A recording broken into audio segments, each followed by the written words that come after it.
I used to love Shark Week.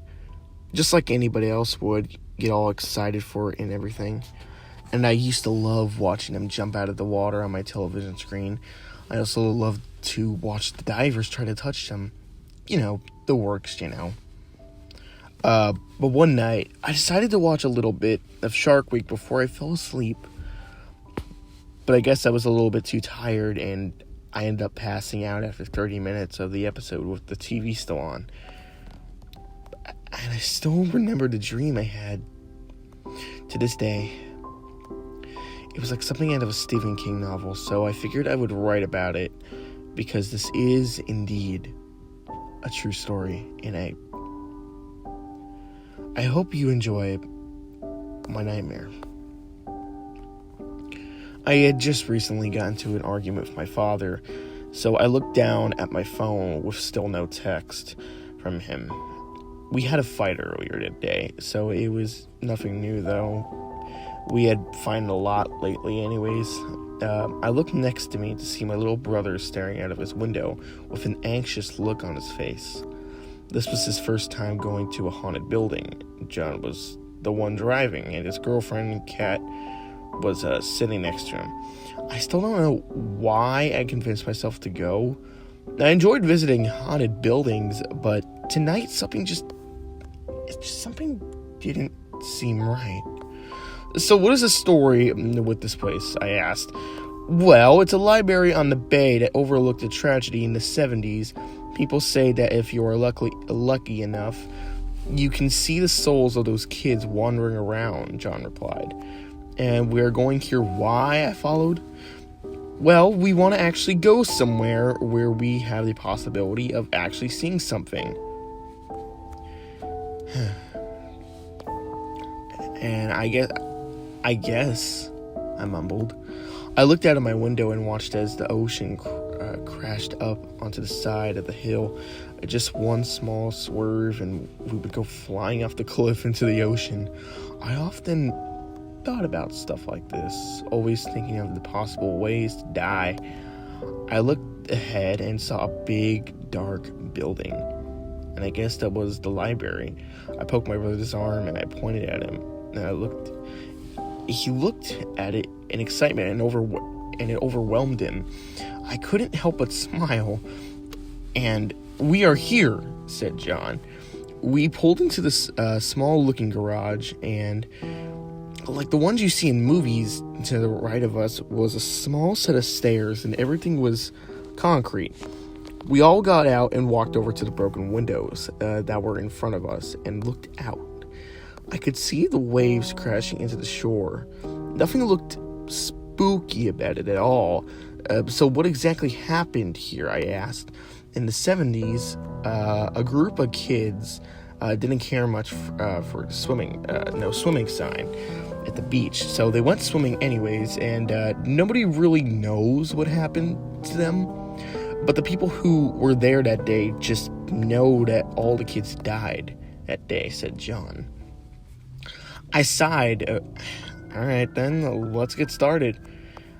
From what I remember, we were walking up the small stairs, and we went through the doors, which led into a large room with another set of stairs to the right.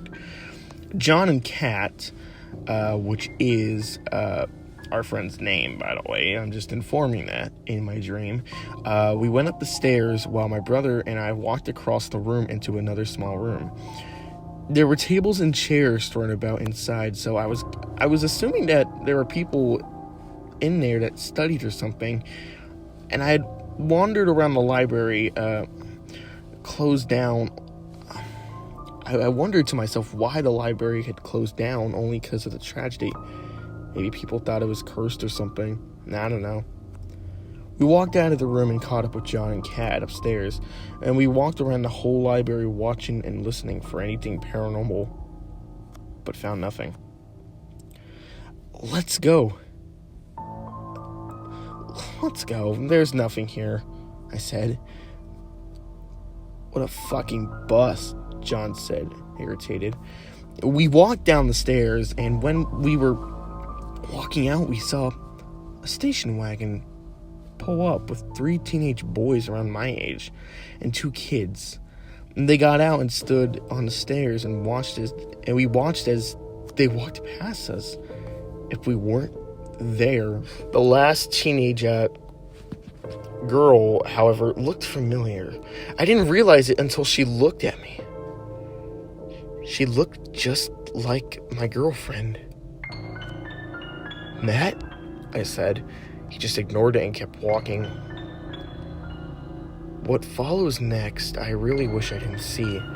We watched them following with our eyes and noticed they were going out to the bay. John and I looked at each other and then ran to the window to look out. When we looked out at the window, it looked like it was the middle of the day. I looked at my phone and it said 3 a.m. How was this possible? I thought to myself. He watched them strip down to shorts and run into the water. Now that, I think, their clothes were a bit 70s looking. We watched them confused and splashed, roughhouse like boys do, and the one girl. The two teenagers went out further, and I noticed the fins. There were 3 of them, and they were huge, like in the movie Deep Blue Sea.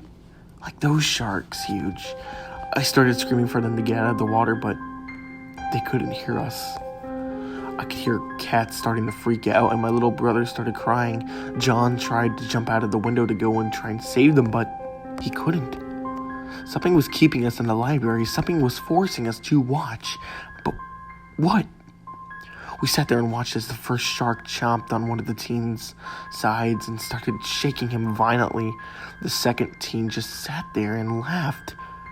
What the hell was wrong with him? And why didn't he swim to shore? Why wasn't he scared? He yelled to the other kids and they got excited. What the fuck was going on? He swam to the other teen and they together picked up one of the children and started swinging him and then tossed him at one of the sharks. I started screaming as the shark dragged him underwater and we saw blood fill the water. Then they did that to the second child. Fucking stop it. You're killing them. I could hear Kat scream. I covered my brother's eyes and shielded him from the sight. After that, the last 2 teens swam out to the sharks. And the sharks started chomping on them, running them up and down. And this wasn't a normal shark behavior. I was so confused as I watched them through the teen. And that looked like my girlfriend. Up and caught her, and then they did it again. I watched as her body hit the ledge of the small hill on the opposite side of us. After that, the shark just swam away. We sat there staring in horror with tears in our eyes, and what we had just witnessed was what happened that day. If so, where did the sharks come from? We slowly walked to the car and got in as we sat there, and nobody said a word. Nobody could. After the dream, I have developed a phobia of sharks. I can't watch Shark Week anymore. I freak the hell out when I see the sharks on the TV. It just feels so good to actually get this out now. You know? To share my dream.